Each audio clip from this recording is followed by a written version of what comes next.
and welcome to the True to Life podcast. In this episode, I'm joined by Dr. Cameron Parker, truly an amazing guy that, I met really early on with my time at HNU, back when we were doing like early hawk days and stuff like that. So, I've had this guy in my mind as soon as I started the show. I'm like, gonna have to get Dr. Cam on. So I'm super excited about this episode.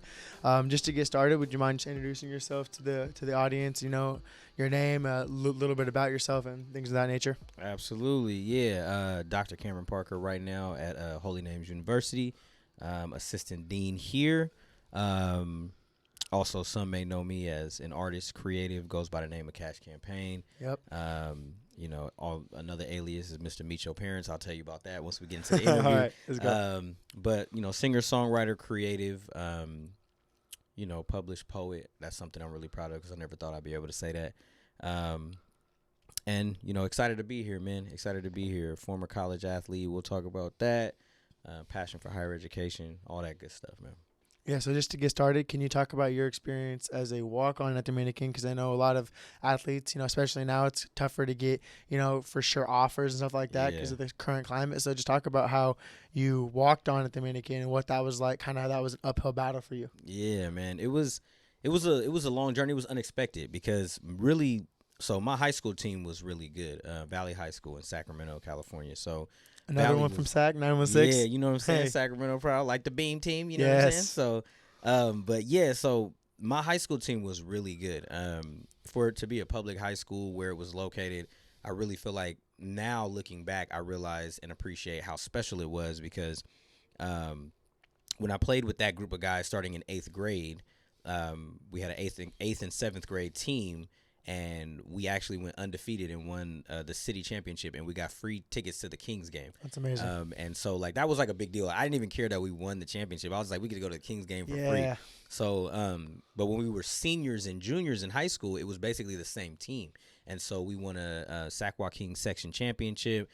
We went 14-1 in league, and, we were nationally ranked. I look back now and realize, our team was, in the paper, in the rankings for the state of California, and these were just guys I had known my whole life, so I didn't really take it like that. I knew it was cool because people would tell us, but when we played, half of the guys from that high school team ended up playing D1 or D2 ball, and, you usually don't get, 5 or 6 guys from a public high school that's not one of those, prominent high schools playing college ball, unless it's, a program, like a Mater Dei or, one of those feeder programs to big schools.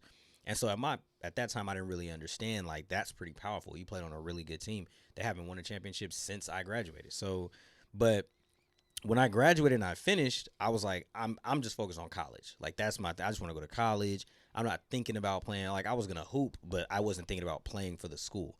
And then when I went to one of what we would, consider a Hawk Day here, I was actually able to meet with the coach, and something just told me, just tell them you hoop. Just tell them you hoop, and let's just see where it goes. And so we had a conversation in the cafeteria, and I told him that I played, and I told him what high school I played for, and he had heard of my high school. So I kind of parlayed that into, if you think my high school is good, I played, I'm kind of good too. Let's see where this goes. And he was like, well, how about we have you come in as a preferred walk-on, which is basically like an expected tryout. You know what I'm saying? So I was like, that's all I need is a chance. I'm not 6'5", I'm 5'6" on a good day at the time in high school, coming out of high school, maybe $120. I just needed a shot, right? Because I've always been a heart over height person. So I was like, just give me a chance. I'm going to work as hard as I can. I'm going to have the most heart on the team. And if it works out, it works out. If it doesn't, I'm still going to college. So when I trained all summer, I didn't know what a walk-on meant. I thought it meant you're just going to be on the team. I didn't know it was you're having to earn your spot. So I was just happy that a college coach was talking to me because that's not anything that was in my plans. So I trained all summer. I trained every summer because I'm short, small. You have to make up for it. Right. I'm not dunking. So it's I have to really when I see players like Nate Robinson, Isaiah Thomas, that was my grind. We're going to go all summer, shoot thousands of shots a day. We're going to run. We're going to lift. We're going to do all of that so that I can compete with the guys that are – because my measurement was the guys who I played with on my high school team that one went to Memphis, one went to St. Mary's, one went to Chico State. So I'm like, that's my bar, right? I have to compete with those guys, which was a blessing in disguise. So when I got to Dominican, I just realized how big basketball was. guys are playing on the wing. They're 6'7", 6'8", and huge, in high school, they're a center. 6'7", 6'8". My roommate was 6'9". Like, he couldn't even fit in the beds in the dorms. And, like, you're just, like, your mind is blown. You're realizing there are people, like, our star player at the time was from Australia. I had never met anyone, like, from Australia that moved here to go to college. And, like, he's a senior, and after practice, like, he's drinking a beer after practice. And, like, that was out of this world to me. And so it just kind of showed me, like, how far the game is, how good people from all different walks of life can be. Like, somebody who doesn't look like they can hoop can be, like, the best shooter you ever played with. You know what I'm saying? So it's like, that changed my whole mindset. And it wasn't glamorous, but that was the beginning of the story. Freshman year, playing, I was probably like the, ninth guy in the rotation. So some games I might play like 25 minutes. Some games I might play like 9, or I think 2 games I didn't play at all. But I'll take that for a freshman year. You know what I'm saying? And I remember just changing my whole game, because I really started a senior on the team. He was from Sacramento. He took me under his wing, and he showed me what it was really like to train, like, really, like, at this level. Like, we were doing, like, make 50 and do 10 push-ups every time you miss. Like, I was doing stuff. I was like, dude, I can't even feel my arms. And he was like, okay, now we could really start working. You know what I'm saying? I'm like, what are you talking about? So that's changed my view of the game. And my freshman year was my best year there. And then we could get into, like, how things change. But walk-on is not glamorous. You're not guaranteed a spot on the team. You don't get the promises from the coach. You don't get to pick your number first. You don't get to do all that stuff. But, you got to earn every step of it. So I never got an offer, never got recruited, never got a letter, none of that stuff. I just worked my way in through, like, the back door, I say sometimes. No, 100%. You were down in the trenches, working out super hard. I mean, 2 things kind of stood out to me personally. First of all, in your high school setting, surrounded by a lot of guys that were better than you at that time. So that really prepared you and, pushed you to work hard and, right. rise to that level. I feel like in my experience with even just being, a 6'2", 6'3" guard, I still feel at somewhat of a disadvantage because those guys are still big. So I'm still the smallest guy on the court. But then to hear with you 5'6", 5'7", I mean, it's at just a whole different level. Like, you have a lot more things you need to do. Like, you need to be perfect out there. You need to absolutely. It has to be almost your defense, everything, energy. Like, you can't. There's really no room for error. Right. Exactly. You're not gonna get those cheap, easy buckets on the putback, or, like, people are like, I remember my coach used to say, like, that's a contested shot. And I'll be like, Coach, every shot I shoot is contested. Because if a guy's 6'1", even if he doesn't jump, like, his hand it's is up at my release point. So it's like, you have to get, or, like, players will be like, man, that's like a tough shot. Like, you shoot the high arcers or the floaters or, like, the high off the glass shots. And I'm like, it's a tough shot, but it's not a tough shot for me because it's the only shot I can shoot. So it's normal for me to go into the lane. And, you see Steph Curry shooting those, like, high scoopers.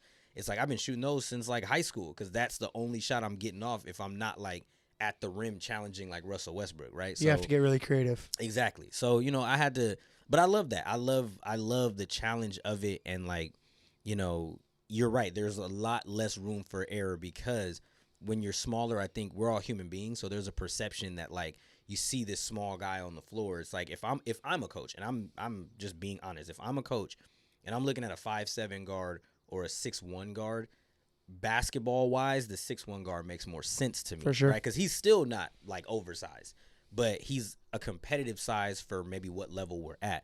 So I understood that from day one. Like, my dad would even say that. My dad's like 5'9", and he would be like, you have to pay attention to your body. You have to you can't just go out there and, like, coast. You know what I'm saying? You can't get, like, 6 and 5, 6 points, 5 boards, and just go back to the bench. Like, you gotta make yourself known on the floor every time. And so that's a mindset that basketball helped me take that into my life as well. So there's not going to be those easy buckets where you're the fast break or wide open threes. Like, that's not really going to be falling into your lap. Exactly. So, no, absolutely. I wanted to ask you too, like, having that experience, having the uphill battle just to be on the floor and play, collegiate basketball and always have that chip on your shoulder, because naturally you have to have that. Right. How has that helped influence your work as an educator with your music, pursuing the music side of things and all the other work you do, like, with your background and how you were brought up? How did that help influence that? Well, I would say, so stopping at the college basketball part for a little bit, I feel like it helped shaped me into, like, what I do today, because a college coach is also, like, a college staff member. You know what I'm saying? So they're serving their players, but they also represent the college and they serve students as well, right? They're part of the campus community. So the challenge that I faced when I was in college was I didn't realize how the college game worked. Like, no one educated me because I don't think anyone was like, oh, you're going to play college ball, you need to know these things. So what happened was, after my freshman year, the coach that we had left, and he went to San Francisco State. And then we had a brand new coach come in.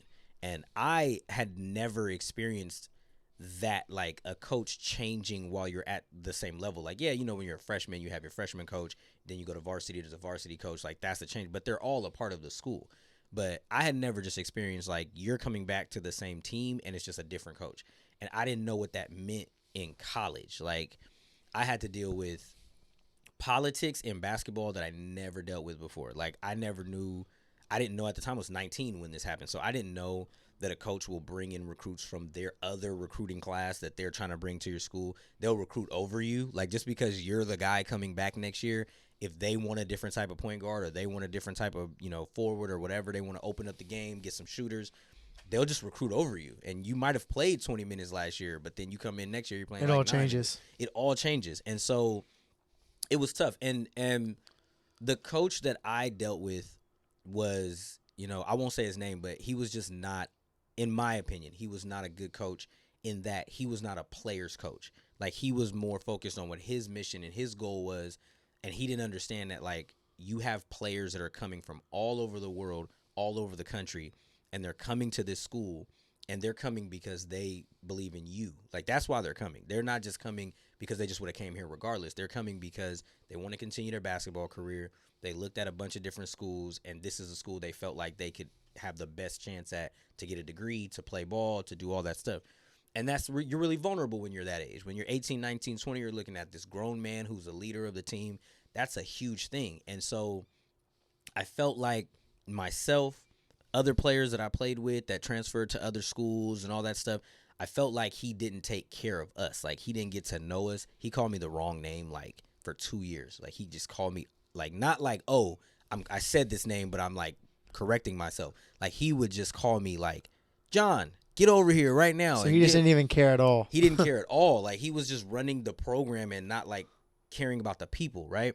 And so that really messed me up, because, like, I questioned so many things. Like, I would question, like, because, you know, playing ball my whole life. And so I'm like, I know I'm not, like, 6'5", and I know I'm not, like, you know, Steph hitting threes out here, but, like, I can play basketball. Like, yeah, you know what I'm saying? Like, I'm a basketball player. Yeah, like, you know, I've done this at every level, and I've done this around.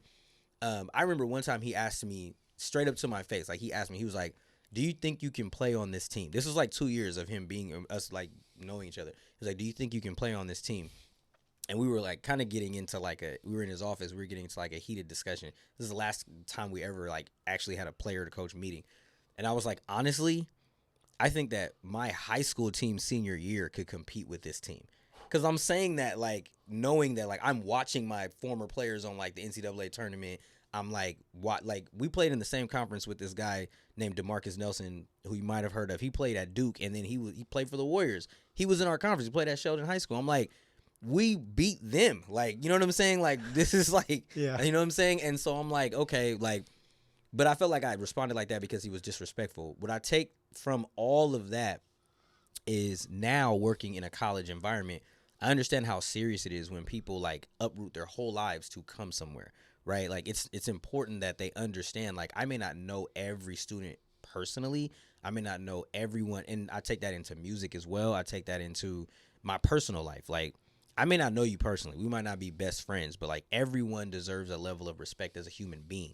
And I feel like I take that from the experience that I got when we had the coaching change, because I don't feel like he ever really respected me, like, my journey, who I was, what my goals were. And, like, even if we didn't mesh as player and coach, like, just understanding, like, you still go to this college, like, you still are a cool person. Like, maybe I don't like the way you run the offense, but we could talk about that, right? And so I feel like that's what I take into my career now. It's like, I don't care if you're a dude that's a DJ and, you know, you're trying to get your name out there as a DJ, and you're DJing at some shows I'm at, and I don't necessarily, like, love your DJ style. I can still respect you as a person. I'm not just gonna be like, oh, he's a DJ, I'm an artist, we don't rock. I'm not gonna give him the time of day.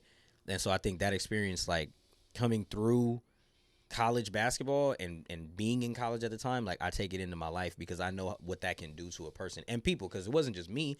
There were players that have been in the program for 3 years that were coming into their senior year, and they transferred before September. You know what I'm saying? Like we were doing conditioning, and they transferred to another school. You gotta really want to leave to sacrifice your senior year to leave in the middle when school's already started. You move your stuff in, all that stuff. The coach experience that you have is so bad for 2 or 3 weeks that then you transfer to a whole nother school. You know what I'm saying? And you're willing to sit out and then like play another, you know what I'm saying? So I take that into everything I do. Like respect everybody, consider them as a person, understand that everybody has like a journey before they get to you. You know what I'm saying? And then you become a part of that journey once you start to know them. So no, absolutely, it's important to have that mutual respect for people in professional relationships, personal relationships, all of it. That's like super important. Yeah.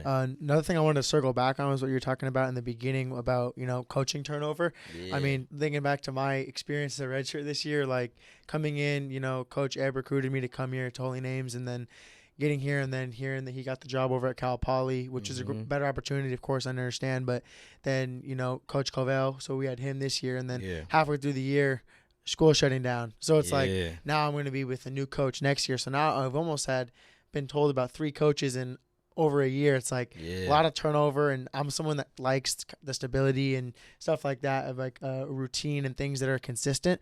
So for all that turnover has been kind of crazy, because I was at my high school 4 years, same coach, AAU club, stayed with them all 4 years with YBA in Sacramento. So for me it was definitely an adjustment, and that coaching turnover was difficult because you don't know, like, a coach brought you in, he knew about you, you guys had a good relationship. Who knows how you connect with that new coach? Like, you don't really know until things start getting tough. So I think that's really interesting, and student athletes face that all the time. So I'm glad you brought that up. Yeah, it's tough, and I think it's good to have somebody to talk to about it. You know what I'm saying? That would be my advice. Like, talk to players who have played for more than one coach, or who have transferred, or who have gone through that situation. Maybe they played JC or JUCO ball, and then now they're playing at this level, or they transferred from another D2 to another D2, or whatever their situation is. Because I think that was the thing I didn't do. I didn't reach out to someone and say, like, well, any of my teammates, and be like, well, what do we do now?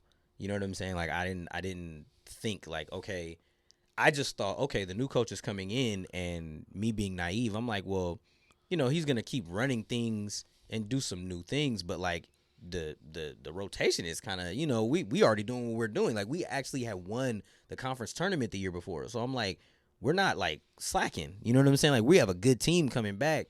And so I thought that's what it was going to be. And I just didn't talk to anybody. That's what I should have done. I should have like talked to the associate or the athletic director. I should have talked to my teammates, and like we should have sat down at like dinner or something and just been like, so what do we know? What do we think? Like, you know what I'm saying? All that stuff. And then before I talk to the coach, so I can understand how the game works. You know what I'm saying? Like, I just try to say, even when you're young, just try to go into situations with your eyes wide open, like as open as possible, because and ask a lot of questions, and think about first, before you ask questions, like think about what it is like you want out of a situation.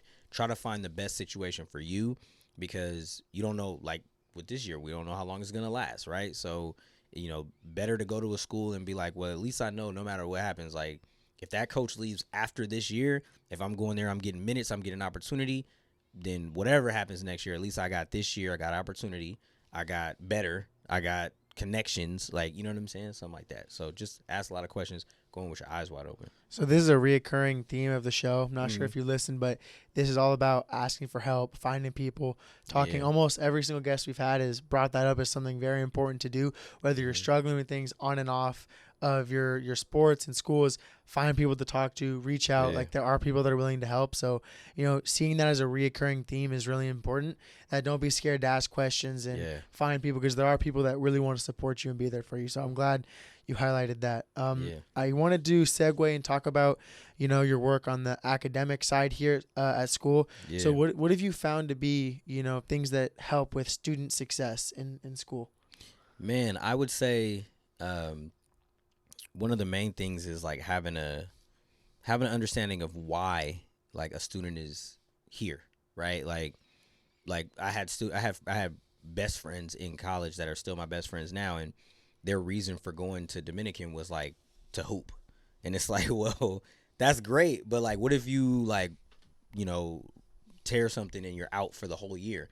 Usually what happens if you're only there to hoop is, you know, you stop going to class as much and you're depressed and you're sad because like you're not there for college, you're there for hoop. You could hoop anywhere. You could hoop at 24 Hour Fitness all day. Like, you don't have to go to school and spend money or, you know, whatever, move away from your family to do that. So I find that like what's really important is helping students find like their why. Like, why are you here? And what I call it is an intangible reason, meaning a reason that's not going to change, a reason that's not going to go out of style, and it's not a reason that's connected to someone else. Like, something that's always there. It's always there. Yeah. Like, my reason for going to college was not to play basketball. It was not to talk to girls and party and all that stuff, because that stuff can get old, right? Like, my reason was I don't like where I am in life right now. Like, I feel like I'm in a neighborhood, I'm at a position in life that I'm not okay with. I want to be an educated person of color in this country. Like, that's what I want to be, because I feel like that gives me the best opportunity for me and the best opportunity to help other people like me, or not exactly like me, but people that want to go where I've gone, right? It doesn't matter if you're a person of color or not. It gives me the best opportunity to be a resource for other people. And that didn't change. It didn't change now. I'm literally doing it for a living. So it's like when I went to college and I didn't want to get up and I was tired and I was at practice at 6 a.m. and I had class at 8:30, like, what got me going is like, I see who I want to be. Like, this is not where I want my life to plateau. Like, I want to be somewhere where even I'm impressed with what I've done. And so that reason never changed. And as I got older, it honestly became more serious, because now I'm like, okay, I got to this level. I know I'm capable of more. And, you know, now I have kids that are looking up to me. So I really want to be the best I could be, so, you know, I try to help people find what their why is. And I feel like once they find that purpose in whatever it is, even if they realize that their purpose does not involve them being here, they find that purpose, and that's what drives them at least to their next season of life. You know what I'm saying? So what's the best way for a student athlete that maybe has a hard time finding the direction, maybe having a hard family circumstance or struggling in their sport, school isn't their thing? What would be like the steps towards finding that why? How would you direct someone that wanted to know that?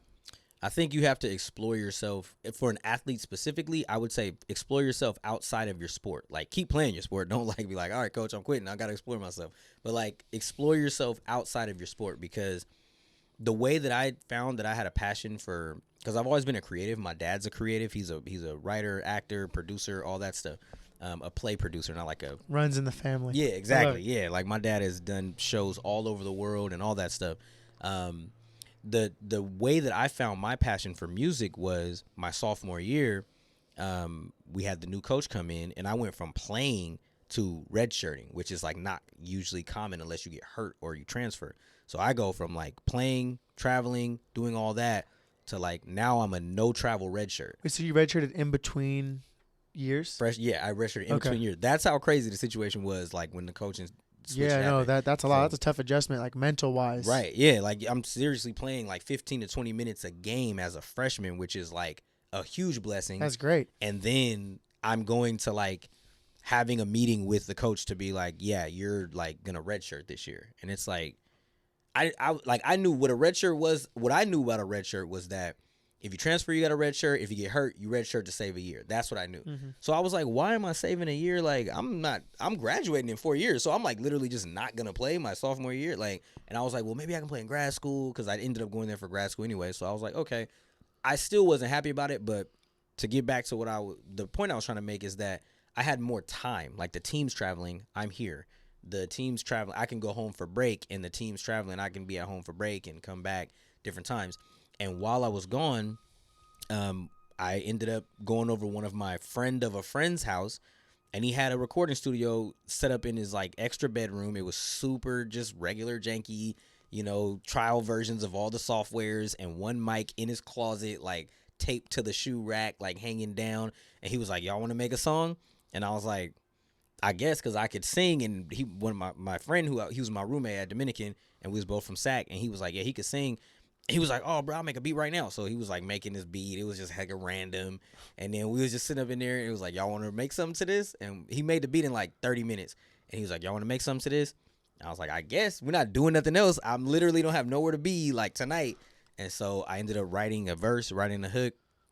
And my roommate wrote a hook or a verse. and I still clown him about that verse because he's not an artist, but like we joke around with him and play it. And his wife, she grew up with us, and so like we just love making fun of him. Like, oh, you're a rapper now. But when I first heard my voice come out those speakers, I was like, that's it. Like I'm doing this. Like, so I thought about creativity, like, because that lasts longer than basketball. So I was like, okay, I got 2 years left. Senior night, I'm not gonna go to the league. I'm not trying to go play professionally, all that stuff. So I was like, this is something I could really like look at doing. And so I was actually on the team, and like people knew me on campus, like for dropping albums and all that type of stuff, like how you have the podcast, you know what I'm saying? Like I started being that person. And so I say explore yourself. Like if I wasn't playing basketball right now, what would I be doing? You know, what am I passionate about? What am I not even passionate about?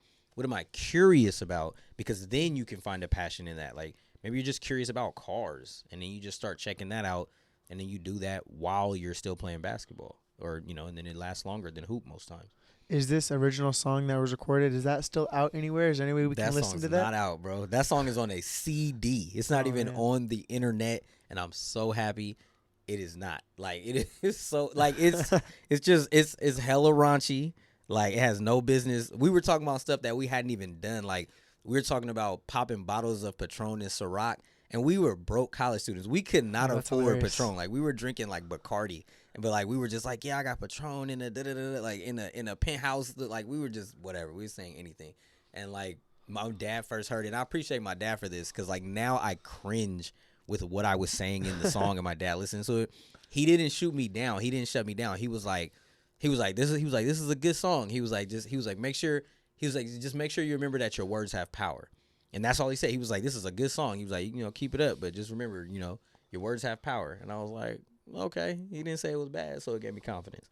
No, I love that. I think that's really important. You kind of get to explore those things, and that's honestly, you know, you mentioned a little bit, but that's why I started, you know, this platform and getting this going, is because, you know, having that redshirt year gave me the time, and I'm like, what else am I doing? Obviously, I'm training hard. I'm in the gym a lot. I mean, anyone that knows me knows I'm a really hard worker. Yeah. You know, in the weight room and things like that. But you know, there was times when, you know, they're going down to Hawaii for the Hawaii trip, or they're in SoCal, and you know, I don't necessarily have that extra 2-hour, 3-hour practices and lifts every, you know, with a team. Right. So I was like, okay, I mean, what can I do? I mean, and I had, you know, a podcast with the San Juan Unified School District in Sacramento. Mm-hmm.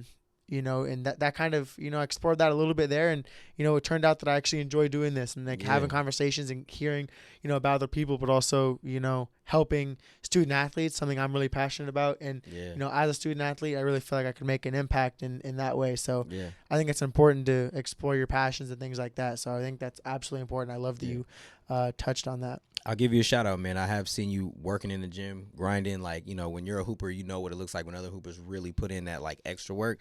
So I've seen you do that. I've seen you practice. I didn't even realize you were a redshirt until probably like Christmas time, because I was like, I thought you was on the floor, and like they were like, no, he's redshirt, and I'm like we must have some talent, you know what I'm saying, or like some upperclassmen, you know. So like, but I respect it, man. I've seen you in the gym. I've seen you shoot with the best of them, play with the best of them, guys that I know have been in college basketball for 2, 3, 4 years. So you know, I definitely am not worried about your future. I know that, like, you know, if you're local anywhere, like I know I'm gonna be coming to a game, we're gonna be laughing about, like, man, damn, I redshirted freshman year, and like, you know, now I had like 16 tonight. You know what I'm saying? I appreciate that. I know it's happening, man.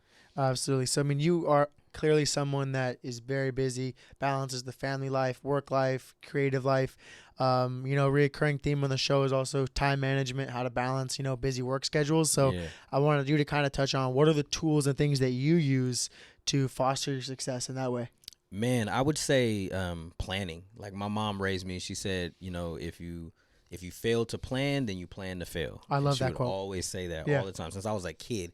And she was like, a lot of people no one plans to fail, but they fail to plan. And she would always say that. So for me, I'm like a serial planner. Like I wouldn't say take it this far, but this is what I do. I will plan stuff like days, weeks in advance. Like if I know, like, okay, Friday, this is what I have to do at work, I'll plan my lunch. I'll plan like my workouts. Like this is what I'm gonna do. Like this week, I was like, I wanna hoop at least twice this week, right? Like I want to get at least 2 hoop like training playing sessions in, and then I want to do strength this week, and then I want to do like some outdoor work because it's supposed to be nice this week. So I'm like, what do you use to plan? Like, what is your metric that you I use my brain. It's in my. I'm like all locked in. I'm a thinker like all the time. Like my brain is never like, if I'm ever losing sleep, I'm not losing sleep because I'm worried, scared, or nervous. I'm losing sleep because I'm thinking. I'm like, okay, it's Thursday. Like today is hike day, and then at work we got to do this, and then we have like Founders Day, and then tonight is Alpha Delta. It's like that's what I'm thinking. Like my brain itemizes like, and then I have like an internal dialogue. I found out last year that not everyone has an internal dialogue in their brain. Some people like just. I was shook by that as well. Yeah, like I have an internal dialogue. Some people visualize things, or some people say it's like a bullet point in their brain, like of like concepts or whatever. But like I literally have like an internal dialogue. Like, all right, I have to drive That's here. It's gonna take about 20 minutes. It's gonna da-da-da. Like, so I would just say like, and I would say planning and discipline. Like people underestimate how powerful discipline is. Like people think discipline is restrictive. Like people think, okay, I'm disciplined. Like for example, like with my health and fitness, like I have cheat days where I eat certain ways on certain days, right? Like this week, last week I went a little bit more because I gave up sweets for Lent. What day is your cheat day? Friday, today. Oh, okay. It's going down awesome. today. It's going down today. What do you have? What are you eating today? Today it's probably gonna be like pizza, and then for lunch, and then like tacos for dinner. Like when they have like pizza and stuff in the cafeteria and it's good, like I don't eat it unless it's my cheat day. Like so today I'm like, if they have like pepperoni, I might go in. Chocolate chip cookies. Chocolate chip cookies. I'm big on sweets. So this week I feel like I ate too many sweets last week because I gave up sweets for Lent. So like the last couple of weeks after Lent, I've just been like, I'm eating what I want. When I want some sweets, I'm gonna get some. But this week I was like, all right, let's tone it down. And I'm like, I'm not gonna eat any sweets during the week so that when the weekend comes, I can enjoy like a dessert or something like that. And people think that like discipline is restrictive, but really it's freeing because like when you tell yourself like, okay, I'm gonna get like 4 workouts in this week. Like from Monday to Friday, I'm gonna get 4 workouts in. You're gonna get like 2 in, and then on Wednesday you're gonna be like, I don't feel like doing this. Like I really don't feel like doing this. Like let's say with hoop, you're like, I'm gonna get up 500 shots a day Monday through Friday, and then you're like, okay, I got up 500 shots Monday through Wednesday. Like damn, I'm tired, my arms hurt. Like I just want to sleep in on Thursday. Some people will sleep in. They won't get those 500 shots up. Friday come, they'll kind of just go to the gym, get as many as they want. That happens a lot. Happens a lot. But if you're disciplined, you get those 500 shots up 5 days over the week. Then you have practice on Saturday, and you can't miss. You know what I'm saying? So that's freeing. You're not second guessing your shots. Your mechanics are right. You're not even thinking about shooting because you've been shooting all week. And so it's like it's freeing, and it puts you in a position where you're like, it's not about. I'll end it with this. When you're organized and you're disciplined, it's not about what you want to do. It's about like. Because I'm not about what you feel like doing. Because sometimes you're not going to feel, as much as we love basketball, like sometimes we're like, I really don't feel like playing today. But you have to train your mind to say, no, I'm going to be disciplined and we're going to go do this right now, regardless. Like even if it's the most unpleasant 500 shots I got this week, I feel like we have to train our minds to say, okay, we're going to be organized, we're going to be disciplined, and we're going to be consistent. And so that's how I manage everything, because I'm like, it's not that I want to go work out today. Like I would love to just get off work, go home, take a shower, and play Xbox for 4 hours. But when I do that, like, because I'm not saying I don't, but when I do that, it's going to be because I did the things I was supposed to do. Now it's freeing because I don't have nothing to do. I'm not putting anything off. I'm not behind. I can literally tune everything out. That's a great feeling. And play Xbox for like 4 hours, and I'm good. And so like, that's what I do. Just organize and stay disciplined so that when it's time to enjoy, like you're not borrowing from one life to celebrate and enjoy another life. You're like, all this stuff is done. I can just focus on the joy right now. Something you're speaking to that I really like is the difference a little bit. You didn't say it, explicitly, but it was kind of implied, is the difference between discipline and motivation. Mm-hmm. Because motivation kind of comes and goes when you feel like it, as opposed to discipline, which is, consistent every time. No matter how you're feeling on that day, you still get up and get it done. Yes. As opposed to when you're motivated, of course, everything feels good. You want to go get those shots up. You want to get a lift in because you feel good. Like when you feel good, it's easy for anyone to do anything. You know what I mean? So, as opposed to discipline where it's, no matter the feelings, who knows? You maybe got 5 hours of sleep the night before, but you're still going to go up and get that lift in. You're still going to, do those little things regardless of those feelings. Yes. That's what it takes. That to me, that's the difference between like good and great. Because when you're great, people say like sometimes I make songs and people like, well, and this is actually something that creativity, it applies to creativity, because sometimes if you don't feel like doing something creative, you should ask yourself, like, you should ask yourself if you should do it or not, because creativity, we're attracted to that because of how it makes us feel. So that's more of a part of it. But as an athlete, like, I always was like, it doesn't matter if I feel like working out today, like, I gotta work out today, like, especially when I was really like on the team. And I just carry that over now into my regular life. It's like, I want to be healthy. I'm not 20 years old anymore. Like, I want to go to the doctor and the doctor be like, wow, like, looks good, like, you're still healthy. How often do you work out? Like 5-6 days a week. Great. You know what I'm saying? It's like, that's what I want. So I can't just work out when I feel like it, because truthfully, who wants to go to work for 8 hours and then get off, drive, get home, and then go work out? Most of the time, not me. Like, I didn't want to get up this morning. You got to get in the morning, like what you said you did. Yeah. And I was like, man, I got to be on campus at 10. So I'm like, do I want to? I literally was in bed and I was laying down and I was like, I could just lay here for another 45 minutes. I was like, or I could get up and get this lift in. And I was like, it's not like I got to leave my house. I got weights in my house. I got all that. So I'm like, I don't have to leave, drive over here, drive back, take shit. So I'm like, I'm going to just do it. And I got up, had a protein bar, and got the lift in. Did I feel like lifting this morning? When I hit the first 10 reps, I was like, oh, no, nah, we're not. But I was like, all right, we're going to do it. And now that I'm here, I'm like, hell yeah, I got that lift in. We're doing a podcast now. Like, it's a great Friday. So everything's better when you start your morning off like that. When you make the what to get up and work and do what you didn't want to do, you won. So it's like, what I like to think about it, I watch like a lot of like YouTube videos and stuff where they talk about, discipline and, dedication and things like that. And something that is a reoccurring theme with that is the first battle every day is right when you wake up, getting out of bed or staying in bed. Yeah. If you just lay around and stay in bed, you're losing that battle, right? Unless it's like a rest day, recovery day. That's the purpose of the day is to do that. But if you hitting the alarm clock or snooze button is automatic, for me at least, I see that as the first loss of the day, because you're setting your day up almost in a way that you lost that first battle with yourself, right. As opposed to being like, okay, the alarm clock's off. Okay, I'm tired, but I'm going to get up and do this anyway. Absolutely. I think that's really important, because a lot of people snooze button. Yep. Or like, if they don't have to do it, then they'll say like, well, I don't really have to go get this lift in. Like, it's optional today.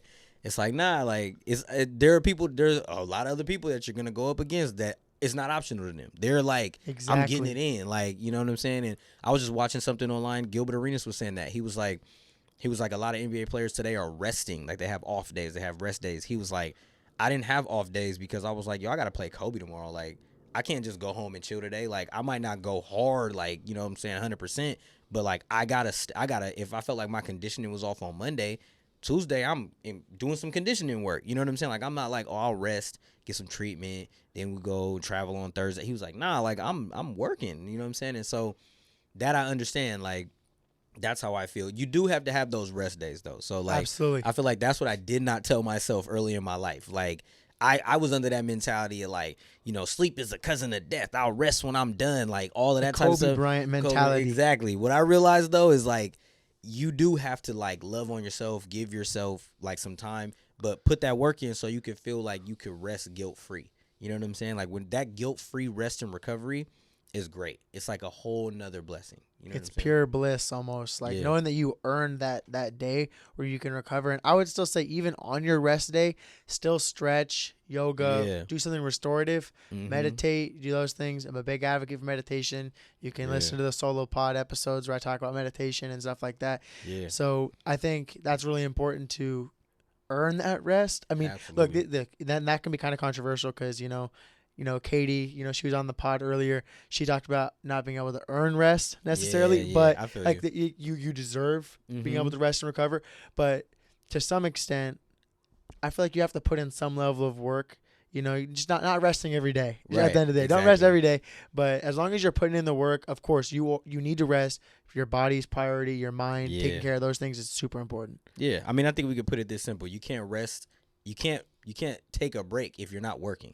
So you don't have to earn rest. That's perfect. Well put. But you can't take a break. So but give yourself that chance to rest. But you can't, if you're resting every day, then you're actually just not doing anything. So you put the work in, then you don't earn the rest. But then the rest is a natural part of the journey. It's a natural occurrence. So if you could put a pin on one of the single most important skills that student athletes or athletes in general need.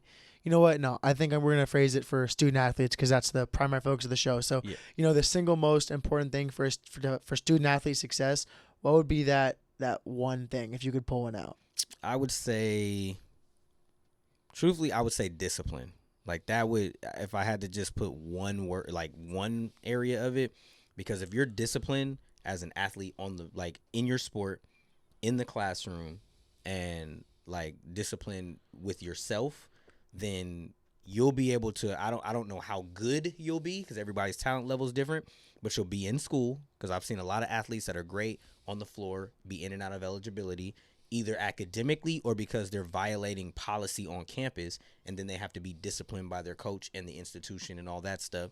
And then they'll be disciplined in their sport, meaning show up to practice on time, follow the team rules, be where you're supposed to be, how you're supposed to be there when it's time to travel, when it's time to train. If you're supposed to get 4 lifts in a week, you're disciplined, you're getting 4 lifts in a week. You're not getting 2 and then making excuses to coach. Like, you're not doing that. So I would say be disciplined in the areas of in the area of student and athlete. And I feel like, it's a huge blessing to get through 4 years, 5 years in a program, get your degree, and be able to play sports from 17 or 18 to 20, 23 in college. Like, you have that for the rest of your life now, too. It's a gift. Like, it is. I didn't realize how much of a gift it was, but it is a gift. Like, not a lot of people get to play a college sport. And what I will say, 7%. Exactly. And you know what? It's very true. When it's done, like, it's done. If you don't play professionally, there's nothing else. Like, you could play in men's leagues, the YMCA, all of that. Like, I've played in men's leagues for years. There's nothing like the camaraderie that comes with wearing a school on your chest, the game plan, the scouting, all that. Because a men's league is like you play every Saturday morning between 9 and 12, and you have your team and you get competitive, but people are, in different levels of shape at that point in time. Yeah, like, I play with my old college teammates, and I'm like, he used to be able to dunk. Like, he used to be able to windmill. He's not doing that no more. Yeah. So, like, there's nothing like it. So you got to count yourself blessed. So as a student athlete, I would say discipline, man. Discipline with its next level.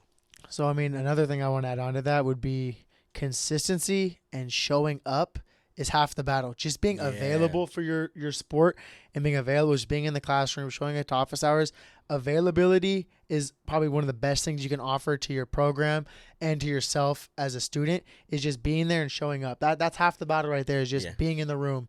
Yeah. And then the other half is obviously applying yourself, putting in the work. But half the battle is getting up out of bed and just showing up to practice at 8 a.m. and just being in class every day. Like, that is half the battle, and anyone can do that regardless. Yeah, you don't have to be the star player, 4-star recruit to show up.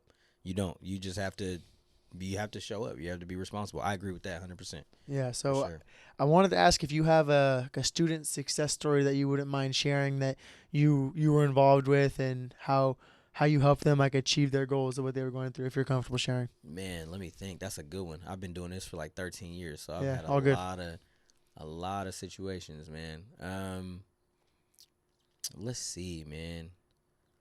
Let's see. It's been a lot. I'll share a story about one of my students that ended up getting a job. I used to work in career services. Yeah.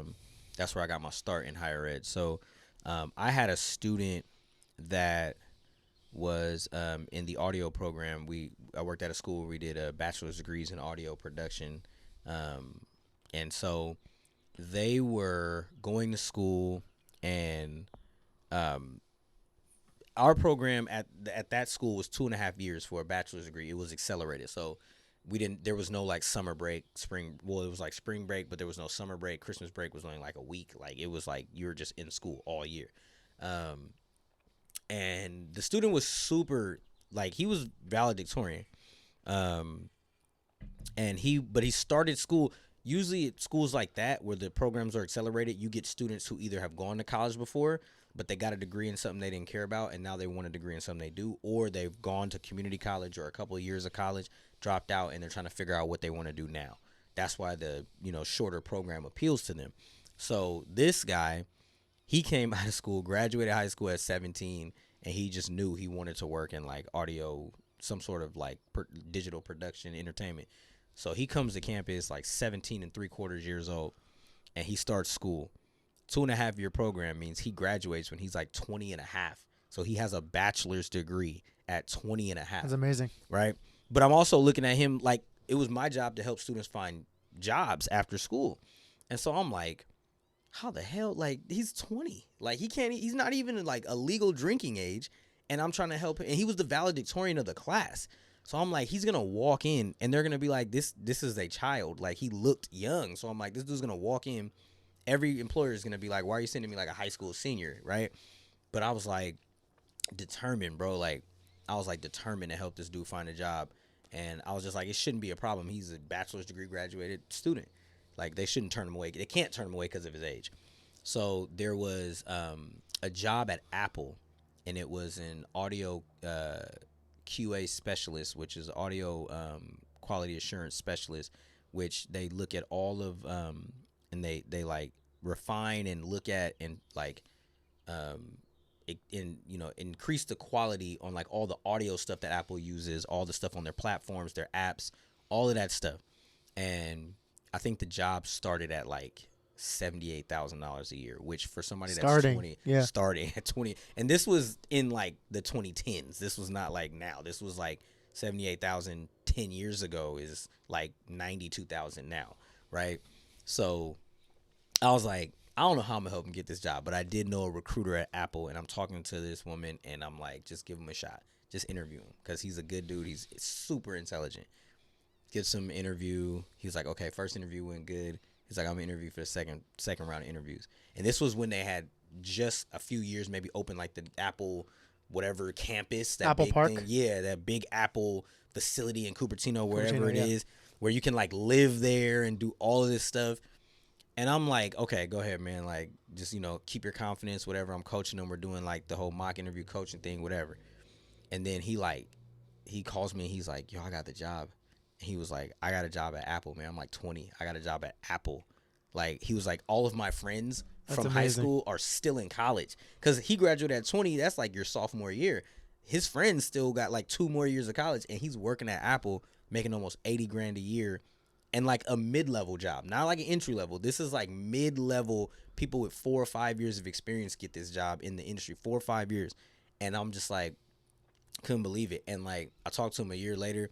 He was like, yeah, like, he was like, I almost feel like this is too nice. He was like, I got a nice apartment. Like, I'm like barely 21.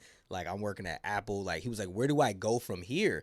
But I was just like, you go wherever you want. You know what I'm saying? Like, you did this, bro. Like, you literally, like, you're here. And I had another grad that I was thinking of when I was telling this story. Like, he was in the audio program, and he actually got a job. His dream job was he wasn't a basketball player, but he was a huge basketball fan. He ended up getting a job at 2K, and he worked on he's worked on the last 5 2K games, and I helped him get that job at 2K.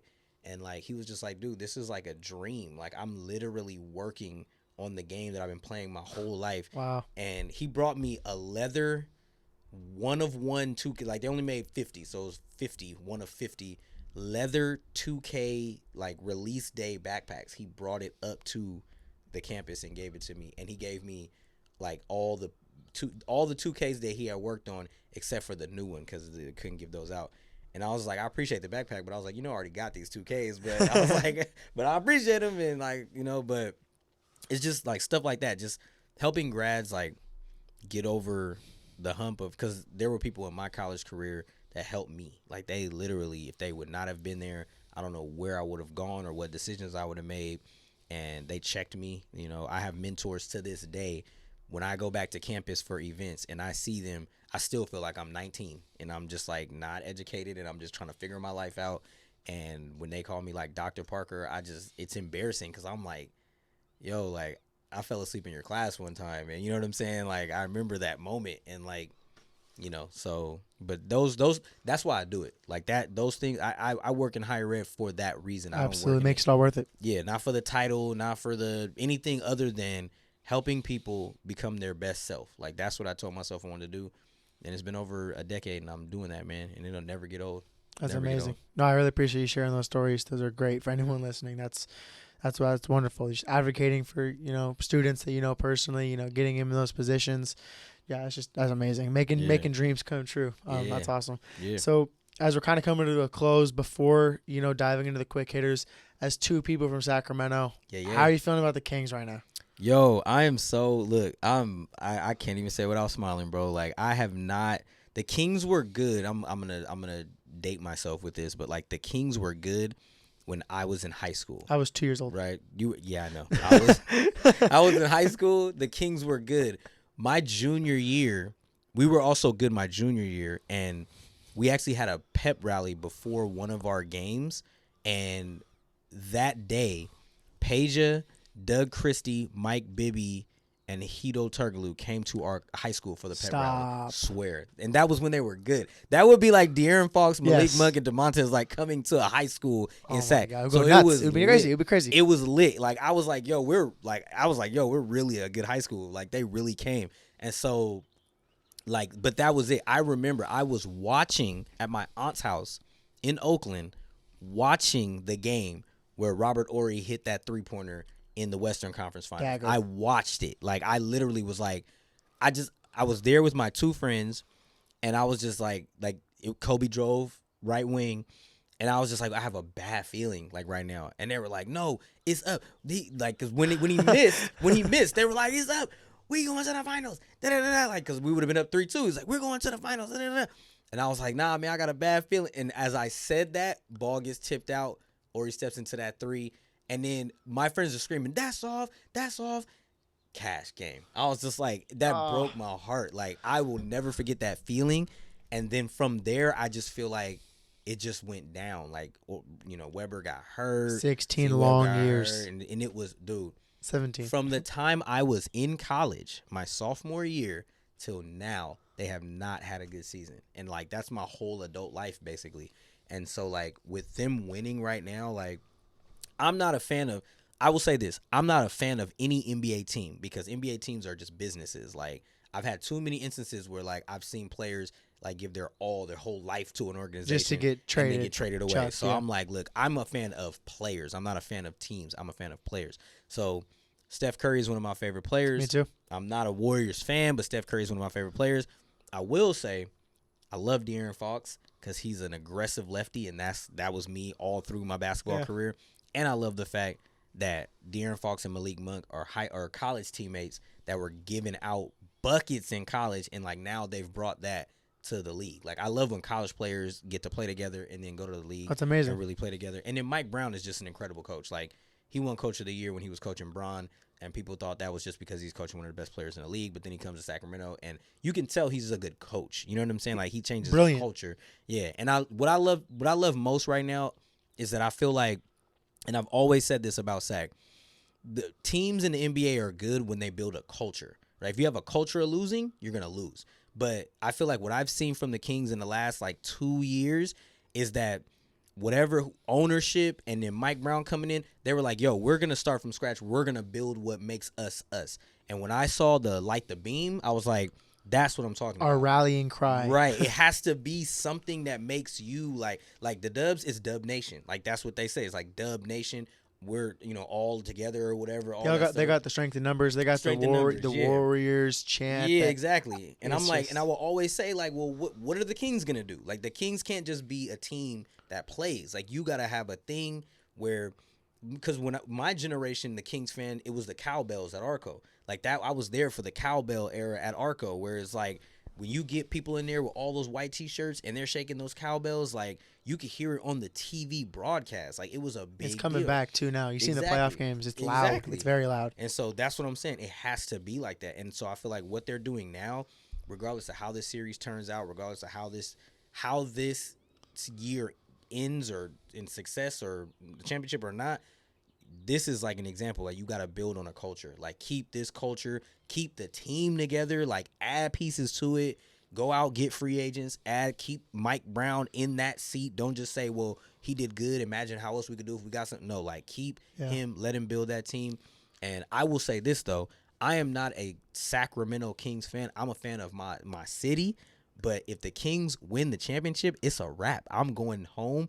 I'm about to be like out in broad daylight, shirt off like J.R. Smith with the Henny in the hand, like having a ball. Like that will be the day. It's just good. It's just good for the city. It's just like it's on fire, and I love it. I love to see it because going to Arco and stuff like that, when being young. I have a photo of me. I was in 2015, cowbell in hand, Kings jersey with the headband on, sitting in those red and blue seats. Yep. Like I've been there for as long as I can remember. So just to see them winning now, and the city of Sacramento, growing up there my whole life. So ultimately, it's just wonderful to see. Man, I'm happy for the 916. Man, first pro game I ever saw was Raptors versus the Kings in Arco, and I saw Vince Carter. He drove middle and did a reverse two-hander in the lane. Like I saw Vince Carter dunk live, like on the railing of the second level, like leaning over watching, and we were trying to seat hop down to the bottom. But like I saw that play, and then I won a section championship on that floor. So it was like, it was a special place, but I love that we have a new arena. I love that we have the players that we have, and I just keep it classy, Sacramento. When we win, like let's act like we haven't been here before, but let's act like we've been here before, because I've been seeing some crazy stuff online where people like when the Kings win and stuff that's being said. I'm like, let's not go too crazy, like not just say anything, like let's, you know what I'm saying, like let's be a little cool, because we don't want the rest of the world to be like, oh, so that's how them Kings fans been the whole time, you know what I'm saying, like. But I don't care. I mean, we gotta talk our mess a little bit though. For sure. You know what I'm saying? It's been a minute. It's for sure. Light the beam. We'll leave it there. There you go. Yeah. So how I like to end off these episodes with a couple of like quick hitters. So just say the first thing that comes to mind. Yeah. What is your favorite song right now? It can be your own or it can be another artist. Man, favorite song right now would have to be "Void" by Kaleem Taylor. He's a R&B artist from, I want to say, like the UK. So "Void" by Kaleem Taylor. Find it on Spotify, Apple Music. It's a dope song. Like he has a very unique voice, so nice I like it. Who's your favorite musical artist that's inspired you? Oh man, dang. Shoot. Overall, I would have to say it's so many. Male R&B, I would have to say Eric Bellinger. Female R&B, I have to go with Whitney Houston. Love it. Yeah. If you could have any superpower, what would it be? Man, it would probably be to teleport. Excellent. Teleport, yeah.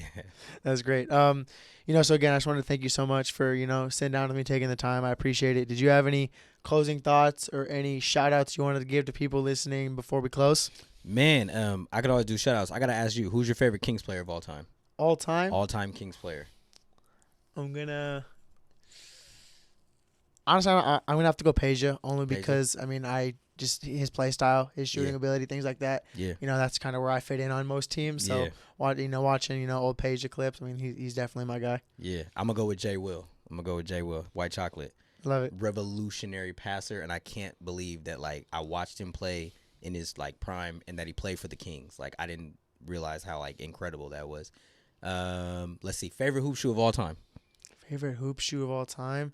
To be completely honest, I've never been super big on shoes, to be honest. So, I wear Kyrie's. So, like any model. It's Kyrie's. For you. You don't have to be whatever you feel like. Yeah, any model like Kyrie's, I feel like I've always been trusty and reliable for me. Gotcha.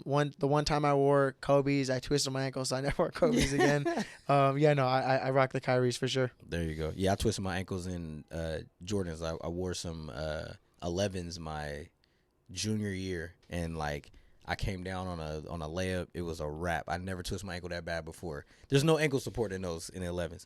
All right, last one. Let's see. I love this. I've never been on the other side of things. That's what I'm saying. I like to do it. I feel like the interviewer never really gets to be interviewed. All right, let's do it. Let's see. What's something that you living out here for the last year? What is something you miss about SAC?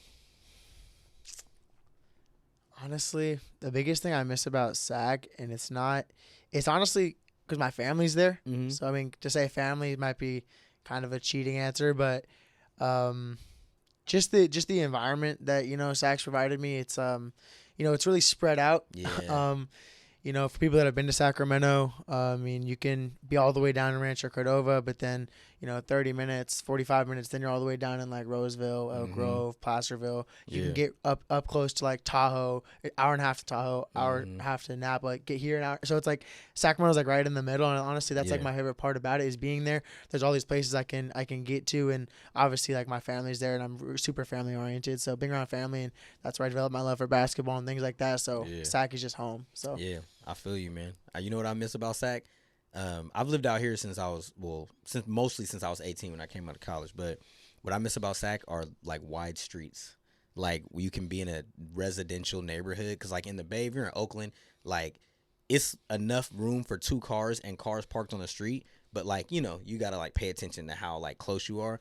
But like in Sac, you go to like a residential neighborhood and you can almost fit like 3 cars in the street and have cars parked on the side. And there's no like, you can't park here on Tuesdays. You can't park here on. It's like you just go to your boy's house and like you're just in a neighborhood. Like that's what I miss about it. I miss just like there are areas like that in the Bay, but you got to kind of go out a little bit to like, Walnut Creek or like, out away from like the water, the coast side. But I love that about Sac. Just being able to like the residential feel of just being at a homie's house. That's a sneaky pick. I haven't done much driving here in the Bay Area, but it's definitely crowded. And I will say the potholes in the Bay Area. My God, so yes. The potholes. If you're not paying attention while you're driving out here in the Bay, you're gonna pop a tire. I've popped 2 tires like in my life. All right, let's say last question. What do you feel like is like one of like either your most or one of your like unstoppable hoop moves okay, yeah, this is the one I got. Like you're not stopping this. I've actually made a YouTube video on it because for a while I was doing like YouTube videos and different moves and training and stuff like that.